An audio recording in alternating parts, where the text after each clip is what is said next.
You don't have to if you don't want to, but if it would perk you up, then it could be worth it.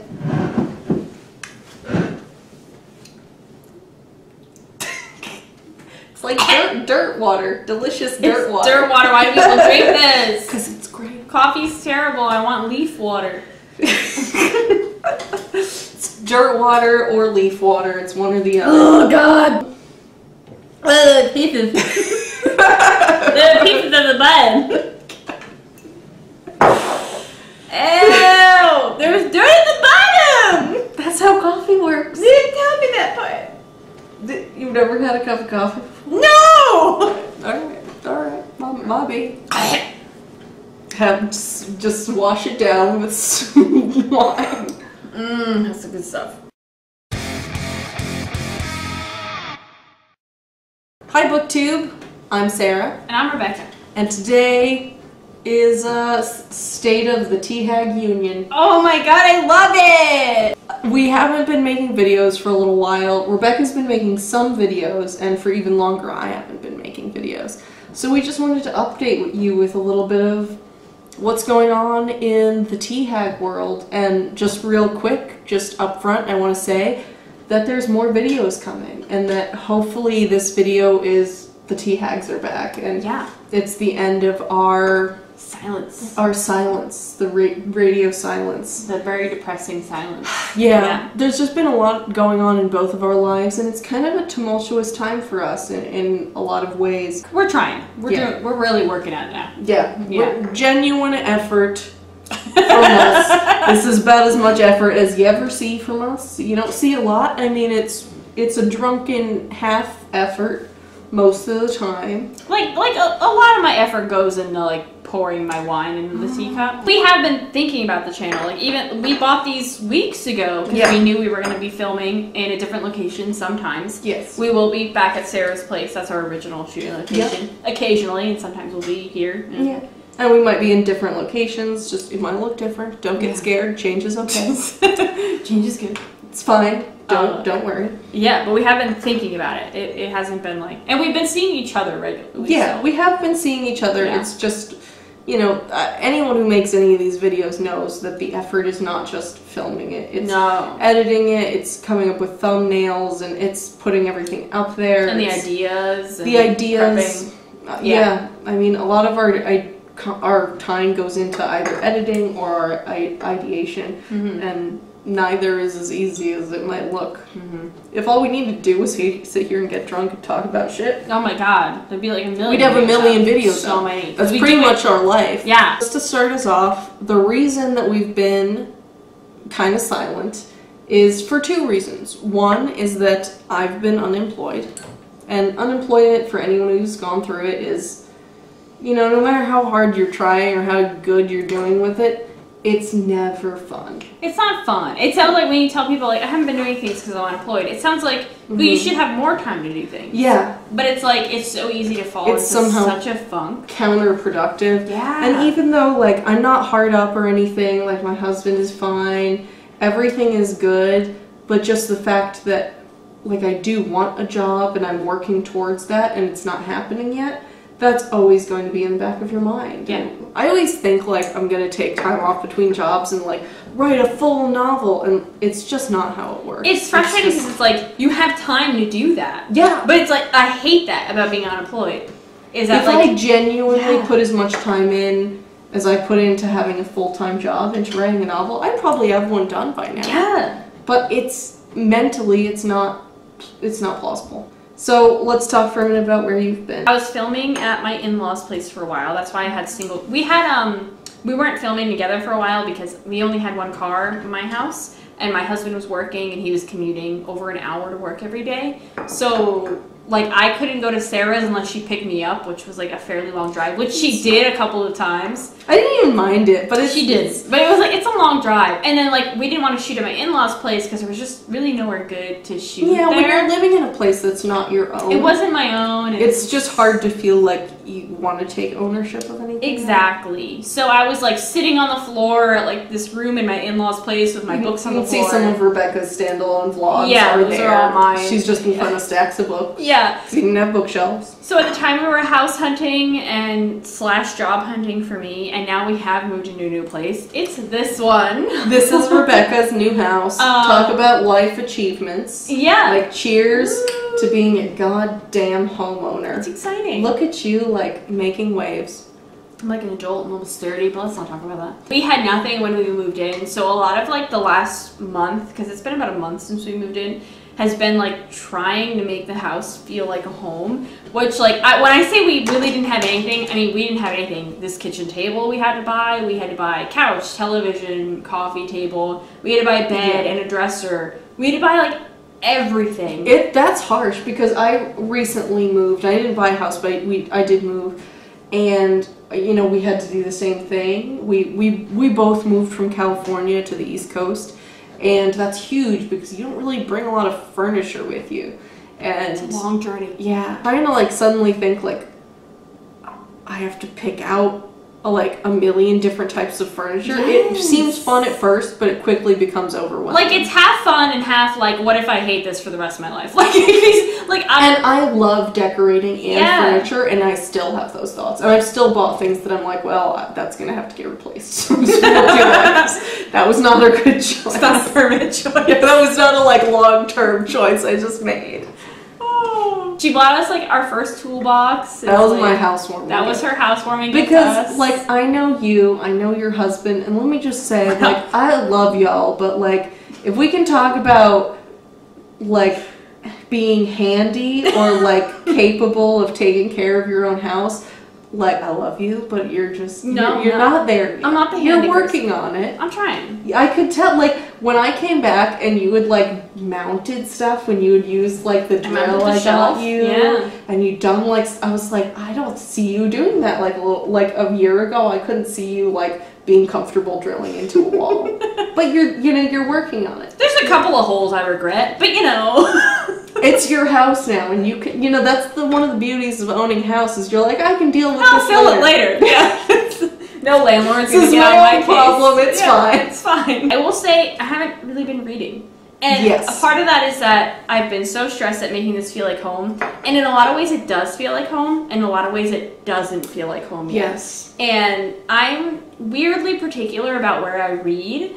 I am too. That's been one of the hard things about even my apartment that like I live in a duplex now, and I've lived there. Actually, the anniversary I think would be like July or August. Yeah, so it's almost a year. Yeah, and it's been a lot of effort to like buy all the new furniture and fill it in and really live there. But I know exactly what you're talking about because still like I go to read and I'm like, but where do I really want to read? And everywhere is like it's not perfectly comfortable, and there's something sort of separate about it, and it's still just a process. Yeah, so it's so I haven't been reading, I haven't been writing very much, and those two things when I don't do them, it really gets me in a funk. Yeah. I started a new job and I don't love it. I get home and I'm on my feet all day, which I do generally like to be on my feet, but it's like I haven't been in a job like that in a long time. I'm like on my feet 8 hours straight up, and then like I come home and I like reading seems really exhausting and writing seems exhausting. I'm like, I just want to lay on my couch and watch TV. Watch TV, not even, like, lately I've been watching TV I don't even care about. Exactly! Like, I'm like rewatching Parks and Rec, which I've seen 800 times. I don't have the energy for even something slightly intellectual or something that I'm actually interested in, or that makes me think, or that I enjoy. I'm just like, I don't want to enjoy something new. That's hard. I don't know that. I don't know if I'll be comfortable with it. Yeah. I need something that I know is just like almost white noise. For me, it's like a lot of Star Trek. I can see that, yeah. I watch a lot of Star Trek The Next Generation. I have seen the entirety of Star Trek The Next Generation from beginning to end. I've watched it 3 times, but I've seen all of it like many more innumerable times. Yeah, way too many times. Yeah. But I think like we've both been in a little bit of a funk that we want to pull ourselves out of, and one of it is getting back into reading. One of it's getting back into writing. You messaged me the other day and were like, let's just write for the morning. I loved it. I've talked to you a little bit about business classes, because ultimately I don't mind working, but I don't like working for other people. Which like does, but like I so rarely enjoy my boss, and like I do have a dream of like having a cookie and used bookstore. Like that is my ultimate dream. I would like to start working towards that in like the next 5 years, I would say. I always wanted to own my own business. And what's weird is, so it's different for you. You have a passion that's like baking, you love books, you want to do something with those two things. My passion is more like the business running part of it. Which is why you need to move around here, and then we could do it together. But you're just so far. But I understand your family is down there. I get it. And Mark's already, it's complicated. Yeah. But like my dream is just to like have ownership, and like I love doing like the paperwork part of it. The math. Like, I have the other part. I want to like balance the books and like do taxes. Like if that was my job and I just had responsibility for it. I will say like where we are right now, it's not realistic for us to go into business together. But I'm not expecting to go into business right now anyway. It's something that could maybe happen. I would say reflecting in like 5 years or so, which is when I'm expecting to like maybe try to work at it. Yeah. It's something that could That's happen. probably more realistically when it'll happen for me. Because we need to save money and like realistically be like 5 to 10 years kind of thing, which makes me feel like so old. But then I'm like, in 10 years I'll be 40. Like I still have like 25 years. 40-year-old women living a little bit closer, owning a shop together. A little bit I'm doing some paperwork. You're like baking. And we have like a nice like bookshelf of used books. I'll build the shelves. You know, it would be phenomenal.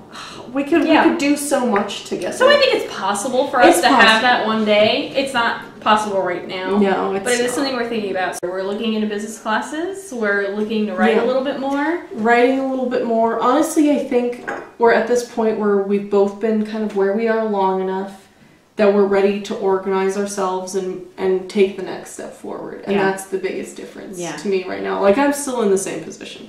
But, you know, being in a position where you're comfortable enough here now that we can film here is a big deal, and I don't mind driving here. Yeah. You know, if you edit, then I'm happy as a plan no matter what. I would like to push ourselves to write. Like, you have all this free time, and I know you're like in a funk with it, but I feel like if I just, whenever I reach out to you and I'm like, you want to write? You're like, sure. And I feel like if I do that enough, we would both do it. I've actually been thinking, so I have 2 writing projects. I have my time traveling one, which is a little bit fun and like a little bit science fiction-y, but like it's also a lot about the people and it's got some kind of goofy, fun, high concepts. I've also got my long-term planning project, which is like heavier science fiction, deeper concepts I want to explore, and like I don't want to do that one too much because I really want to like pick away at it and like start it when I feel ready. Yeah. But I've been thinking about maybe for NaNoWriMo doing a contemporary. I know this sounds like crazy. A big deal for Sarah. I know this sounds crazy. Okay, I need to hear more. But I feel when I'm writing, because I write science fiction most prominently, sometimes historical or sometimes fantasy, sci-fi is really where I'm at home. But the most comfortable stuff I'm writing is just interpersonal scenes. And I feel like if I just set up like a kind of interesting contemporary, like the interpersonal stuff, I could carry it. So I still have my framework and I still could, I think, finish the framework for one of my sci-fi stories in time for NaNoWriMo, but I don't know. I might just try something different. You know what's really interesting is for NaNoWriMo, I've been thinking about writing science fiction. Oh my god. So this is like a really big, I like had a new idea that I was like, this could be really fun for NaNoWriMo. It'd be very light on the science of science fiction, but it is about artificial intelligence, which would be science fiction. Would it be weird if that was actually what we were both good at? I don't think I'm going to be good at science fiction. But what it's going to be about the characters more than anything. But I mean, this was the best science fiction, though. Yeah. Sometimes science fiction is just a framework for you to tell a really interpersonal story. To me, that's what it's about. It's not about, like, what about the science fiction of it all? What about the science? It's about, like, this happens, and now what do people do in response? That's kind of where we've been, where we are, where we're hoping to go. But I think we're both at a place where our situations are starting to become more comfortable and we're working with them, and you know, things might change for us, but I think we're at a place where we can find a way to make our hobbies fit into our situation. It's so important. Anyway, definitely more videos. Yeah, we're not giving up on BookTube. We still love BookTube. We love it. Yeah. Oh my god, BookNet Fest! I'm so excited. I'm so excited. BookNet Fest. Okay, so BookNet Fest, we got a giant suite at the hotel it's in. We have a group of people who's staying with us. It's going to be like our book nerd party fest. I don't know a lot of them. That's fine. That's okay. They like a lot of the same things we do, and that is enough. Mm-hmm. And we're going to go to all the panels all day, and we're going to party every night. We have a huge room. It's going to be so much fun. And please honestly, come up to us if oh you my want god! to. If you see us at BookNet Fest, it will make my dreams come true. If you all just say, like, come up and say I want to hang out with you, because just hang out with us. It's fine. Like, I am such a party person if I'm in the right situation. And book people is the right situation. that is the situation. We are bringing wine with us. Yes. Don't worry. Don't worry. Like, our hotel room is going to be 90% wine. It's like wine and Oreos. It's like that's what if you come in and you just have to swim through all the wine. That's just it. But like, please come up to us. We're like, fine all with we it. want is more book people to hang out with. Yes. And if you're thinking about coming, but you're like, oh, but I don't know anyone there, or I don't know what I'm gonna do there. Just message me on Twitter right now and say, I want to go to BookFest, will you hang out with me? Or like, just go to register, go to BookFest, get your flight, whatever, drive down, and find the two of us and say, hey, can I hang out with you? And the answer is unequivocally yes. Yes, you may absolutely hang out with us. And like, if you're 21 and want to drink, then we will provide wine. If you don't like drinking, that's fine. We will have soda and water and I will snacks. make you whatever virgin cocktails you want. Just come and talk to me about books. Tell me about your favorite books. Yes. Tell me about what you're writing or what you're reading, who you're watching. Like, just come and like, I will cook for us. Rebecca will bake cookies. It will be great. Yeah, maybe cupcakes or something. What's like a party favorite that you're... Mini cupcakes. Or brownie bites. Brownie bites with like peanut butter in the middle were always my favorite. Maybe you could put anything in a brownie that I just really like it. What do you mean by that? But anyway, we're still around. We're still here. Come back for more videos. So long, BookTube.